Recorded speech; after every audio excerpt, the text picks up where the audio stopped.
So next week, a new Prince of Persia comes out called The Lost Crown. And originally, Ubisoft did a preview event that I participated in where I got to play it for a couple of hours. And then they sent over a review code for me to check it out. I thought, I'll play some Prince of Persia here and there and get around to giving my thoughts on the podcast for it. But then I started playing it and playing it and playing it and slipped through time. And then out of nowhere, I had hit the credits. The game was over. And it's not because the game was short necessarily. It's because the game is really, really good. And so I guess the summary here ahead of time is I like the game quite a bit. I think it's one of the better Metroidvania games I've played in quite some time, and today I'm going to go over some of my thoughts and explain why. So if you guys enjoy the video, make sure to hit the like button, subscribe if you're new. So in the interest of full disclosure, Ubisoft did provide a code for the Xbox, and I played the majority of the game on my Series X. I do also have some footage from a preview where I play the opening of the game through stream on a high-end PC, which Ubisoft captured locally and provided the recording. Everything here, though, are my own thoughts. No one at Ubisoft reviewed this video before it went live. I was pretty excited for Ubisoft's renewed interest in the Prince of Persia series after the announcement for a Sands of Time remake, but after the delay, I did become a bit concerned around the future for the franchise, so it was somewhat relieving to see another game get revealed, especially with the Ubisoft Montpellier team behind it. If you're unaware, this is the studio that has produced some platforming classics since the 90s, but most recently with Rayman Origins and Rayman Legends. Them taking on a 2D Prince of Persia game seemed like a good matchup, so I went into this release with some fairly high expectations. At its core, Prince of Persia: The Lost Crown is a tried and true Metroidvania. You explore a map in 2D space that gradually opens up as you gain new abilities, and while this standard formula was mostly followed to the letter, Ubisoft did add a few wrinkles in to create what I think is one of the best Metroidvania experiences I've had in quite some time. Before I go much further here, I want to make it clear that I'll be doing my best not to spoil too much with anything that is considered late game or critical story points. This will include a majority of later boss fights, since some of these encounters even caught me by surprise. To start, you play as Sargon, a member of a group of warriors known as the Immortals. In typical video game fashion, a member of the royal family is kidnapped and you're tasked with saving them, traveling to a cursed city in the process. From here, you're free to explore the map that continues to expand as you gain those abilities. There's a really cool idea that was implemented here that plays into the idea of coming back later with a way to essentially take screenshots with the press of a button that will then mark your map with its location. This way, you can not only set your waypoints, but look back at a treasure chest maybe that was out of reach by hovering over the pin on your map. And I know taking a screenshot doesn't sound revolutionary, but the idea of working it into the game itself, not necessarily relying on any one system that this game is being played on, and then integrating it in with your map and marker, did add quite a bit, actually, to the Metroidvania formula. You'll also be asked if you want a guided mode, which really exists to get rid of the where do I go moments that tend to pop up with the Metroidvania. This is separate from the difficulty settings that can make the game absolutely brutal to get through. I found the normal difficulty was fairly challenging at times, and barring a few spikes, should be a fair balance for most people. Visually speaking, the game merges the 2D style with occasional shots of 3D perspective mixed in. The Lost Crown was originally designed as a 3D game, but made the shift into a 2D perspective during development, which I'm sure left them with the option to do some really cool moments utilizing those 3D character models. The cutscenes can also play out in full 3D with the camera panning back out and around when it's time to take control. This is taken advantage of most effectively, however, in the middle of boss battles. Certain moves will trigger these changed perspectives and add some super stylish scenes that admittedly can get over the top, but who cares? I'm a sucker for the Dragon Ball Z fantastical explosions and light shows that ensue. Otherwise, graphically speaking, the game looks good in motion. It has a nice sense of depth with the backgrounds moving independently, showing off some nice details in the different environments. We're also dealing with a minimum frame rate of 60 across all platforms. That does include the Switch. In fact, the system requirements for PC are extremely low, and if you play this on a PS5 or an Xbox Series X, you'll end up with a clean 4K at a 120 FPS. Just make sure you do get the day one patch, as that does enable 120 frames on the Xbox Series X specifically.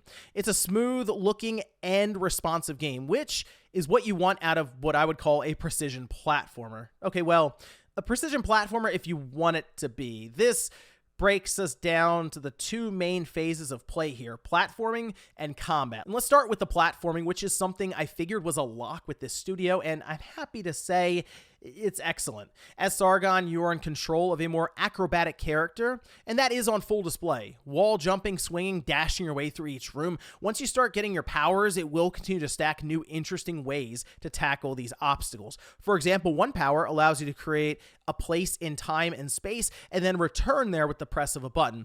I found one room that relied on you not only using this to stay out of a pit of spikes, but to climb higher by activating platforms from below and then returning to the space. There's really not a huge punishment for messing up either, as you'll be returned to the last time you were on solid ground, with a small amount of health being lost, and when you nail a line of dashing to double jumping, it's a really satisfying thing to watch unfold. Many of these challenges are optional, but if you choose to do them, you'll be rewarded with upgrades, currency, pieces of lore, or I'll say other surprises. Okay, combat. This is one part where I was a little unsure how it would go compared to the platforming, and the beginning didn't do too much to alleviate my concerns. Right away, you're given a pretty basic combo where you press attack 3 or 4 times, but as things unfold, it becomes a much deeper combat system than I originally anticipated. You have low and high attacks, launching moves, you can spike characters down in the air, charging moves, a full parry system that have bosses second-guessing themselves when you connect with it.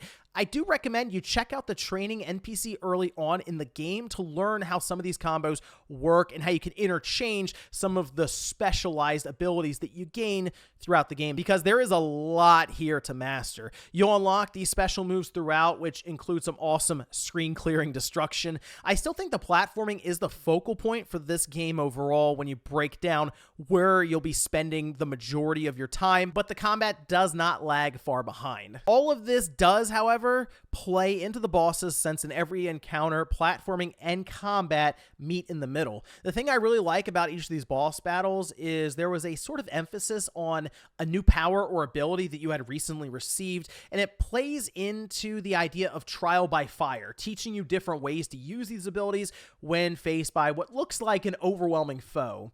There are going to be many times that you just get crushed by a boss, only to come back the next time with knowledge of their tendencies and patterns. If you die, you have the option to retry right there from the menu, and you can start immediately with that boss battle without having to revert to a checkpoint and then run all the way back. While we're on the topic of powers, though, you will attain abilities during the normal story that plays into the Prince of Persia time mechanics. In Sands of Time, we had the ability to, say, rewind time, and while that is present in the Lost Crown, it's not something your character will be utilizing. Instead, Sargon appears to use more interdimensional abilities, such as altering your position in space or warping enemies and objects in and out of reality. I'll admit this was a little disappointing to me, because I thought getting the classic ability to rewind things if I messed up would have been a cool effect. I guess I can see how that might outright break certain parts of the game, however. This could be a decision to make this feel different from what we expect when that Sands of Time remake does come out. The powers are at least useful, and a couple of them did surprise me when they were revealed. For progression, you will be upgrading attack power and health pretty consistently, whether it's through buying certain items outright or completing challenges in the world. You also have amulets that act sort of like a perk system.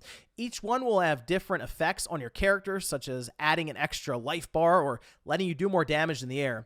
You have a certain number you can equip at any one time, giving you a way to customize Sargon to your playstyle. You'll also discover a number of side quests that grant upgrades, and while they attempt to have stories attached to each one, they weren't exactly deep tales, and I mostly remember them as checkboxes to make my character stronger.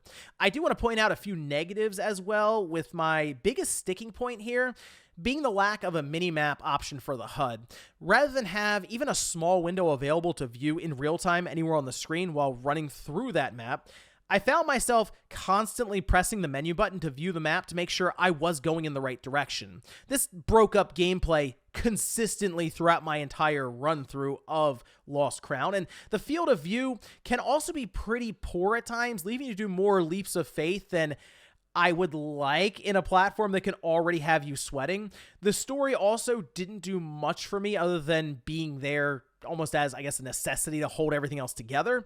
Maybe it'll stick better for others, but it wasn't a very memorable narrative for me, despite them tapping things like different dimensions and time travel. All in all, it took me roughly 16 and a half hours to beat the game at 63% map completion, so I think their estimated 25 hours to 100% the game is correct. I really did enjoy my time with Prince of Persia: The Lost Crown, and if you're someone who enjoys Metroidvania games, this is an easy recommendation. I think the combat is solid, the platforming is downright clever at times, the difficulty can challenge even the best gamers out there. I know 2D games tend to be looked down on, but to me, this is a game that is worth the price at launch, and certainly later on if there's a discount. But I think now I'm just happy to see Prince of Persia back on the upswing after the concern that the game before might not even come out. It's canceled. Who knows?